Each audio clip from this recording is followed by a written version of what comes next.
But I cannot encourage you enough that when you are reading the Word, slow down and learn how to rightly divide the word of truth. See, this right here, this has got, in Ephesians 4, it's got 16 times.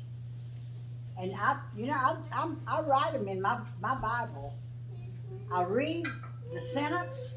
If it's got an apostrophe or a period or whatever, I go to the next and make a number for that. And I guarantee you this much, church, that it will teach you. It will actually teach you. And another thing I said a while ago, I cannot express enough that you need a good dictionary. You can get one up there at Mission of Hope for $1. For an absolute dollar.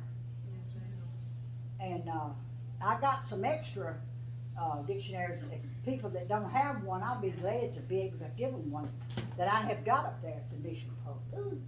And so it's just really worth it. Because you got to keep on keeping on. Sister Walla, can I read you something real quick? It's the same chapter and verse, just a different translation. I just wanted to see what this translation said. Talk loud. Then the Lord gave special strength to Elisha. He tucked his cloak into his belt and ran ahead of Ahab's chariot all the way to the entrance of Jezreel. I just thought that was funny because we just got tickled a second ago. It just said he tucked his cloak into his belt so it wouldn't trip him up and get in his way. That's beautiful. That's beautiful. I believe that, you know. Okay, let me say this while Sister, this is not pertaining directly to the lesson, but it is important that we know this.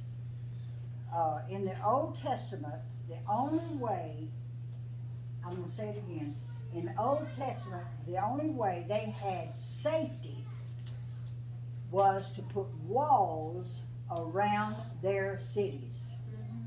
And some of the walls, some of the cities had as much as 4 walls, you know, and that like be several miles apart.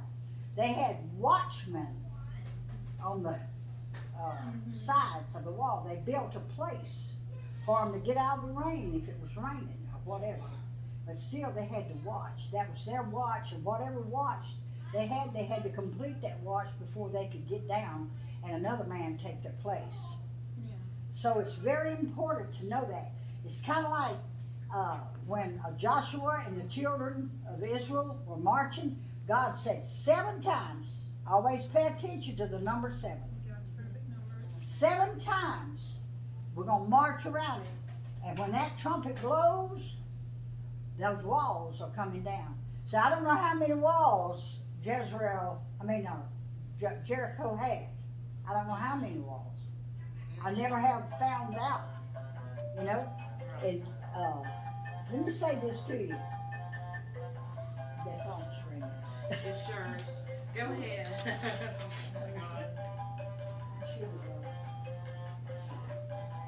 don't know where it's at. I don't know where it is. It's probably from Waldorf, Maryland. It's constant, all the time. All right, but anyway, let me say this to you. When I taught Sunday school or classes or Bible study or whatever, I always tried to give homework because it keeps us our mind stirring all the time. And so I think it'd be a really, really good homework for us to see if any of us can find out how many walls Jericho had. Okay. How many walls Jericho had? Yeah, how many walls Jericho had. That's right. Because now look at here, sisters, every one of y'all's got, you can use the internet. That won't be cheating. It won't be cheap. Hey, but if we want to take the long way, like my little thing I got up there, it says take the long turn, you know, we'll go through the Bible study it out. If I can't find it, I'm going to cheat. I ain't going to tell them. My I'll little, search for a while. my brother's oldest son, he's probably about 50 years old now, that when he was a little boy, they lived in Louisiana, and when they'd come to Chickasaw to see mother, he would stand up, little bitty fella on the thing in the back, and he said, Daddy, you have took the long cut. The long cut. I like this month's thing, I put it in there, take the long, enjoy your journey. Take the long ride, sometimes it's. Yeah. Well, I think that would be very interesting for us to be able to find, if we could find out how many walls was around Jericho. Because I'm gonna put homework. the way that y'all have telephones you can pull up and internet and all that, I think it'd be great. That'd get your mind at it. Right. You know, That's real true. well, get your mind. I think that's wonderful. All right, now we're gonna go on down. Let's read that. I'm gonna read the first out of the lesson, 1 Kings 18:41 through 46. Elijah is speaking here. Elijah's servant was spoken unto the second time, verse 43. Elijah's servant was even told to go and look again 7 times. This was a total of 8 times, verse 43. Number 7 is the number of completion. Hallelujah. Completion. Pay attention to that. Yes. Because if you know the numbers in the Bible, you really will go to another level of understanding some scriptures. I promise you. That's true. You really will. It said, notice in verse 44, on the completed 7th time, Elijah had spoken unto his servant to return. The servant said, behold, there arises a little cloud out of the sea. Now, what did I tell y'all about the cloud of the sea? Somebody tell me what I said. It's like people, or it could be like the glory of God. Well, now, the cloud, we know that the cloud that led them in the daytime in the wilderness was definitely the glory of God. Yeah. That is, see, that's why right here is a perfect example, because this way we rightly divide the truth. We don't take the honor away from God in Exodus. That's right. And so here we got an evil king being led by Jezebel and the whole 9 yards, but still a cloud here represented people, and sea represented people.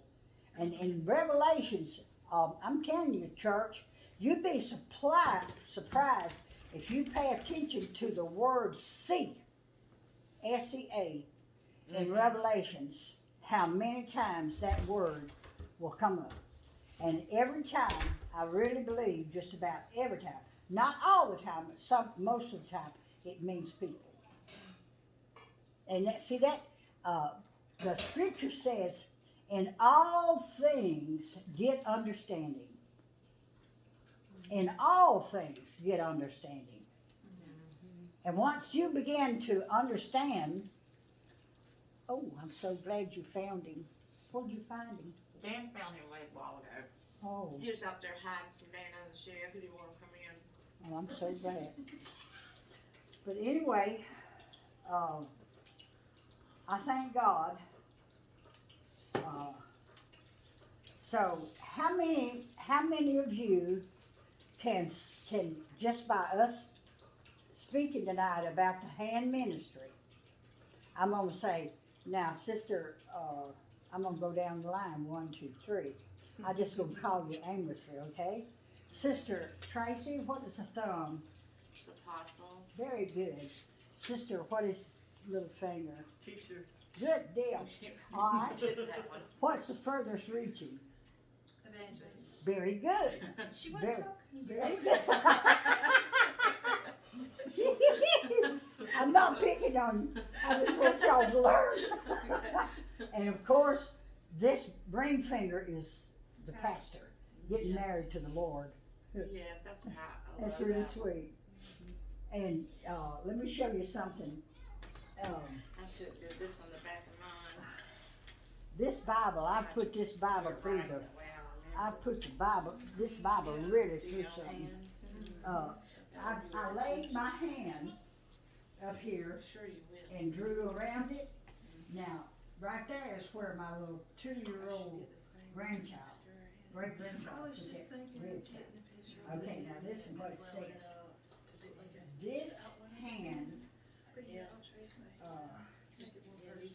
you can and just put it, it'd be a good thing to teach. I don't know, I can't see the We can words. start that over again. In other words, this hand writes because of him.